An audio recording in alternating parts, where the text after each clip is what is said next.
what the windshield wiper rubber blades warn? I'll show you what others don't, so you won't be fiddling around replacing these yourself. Let's go.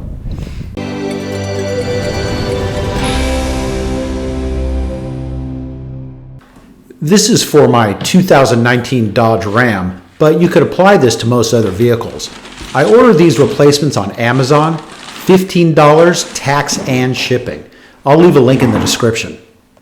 The box says OEM quality. It's not the exact OEM, but that's okay. This should work just as well. When you're shopping around for these, you need to reference your car make and model. For my truck, these are 24-inch blades. Opening it up, there's a green protector over the rubber. These look good.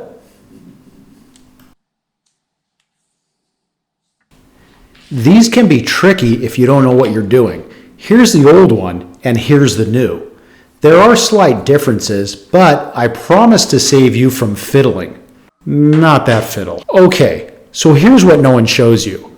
First, the old one, you have to pop off this cover so you can slide the J-hook off. Okay, let's get out of here and do it in real life.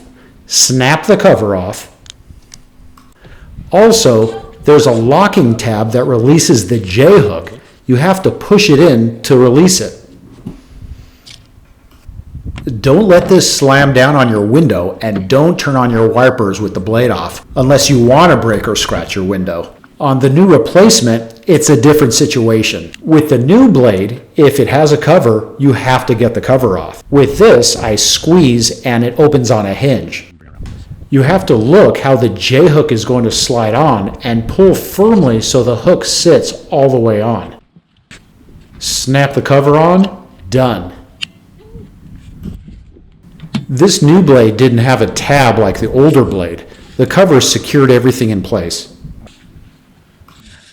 Whoops, almost forgot about the protective cover. I hope this helps. If it did, please let me know by giving me a thumbs up and subscribe. And if it didn't, you can also subscribe for more how-tos and reviews.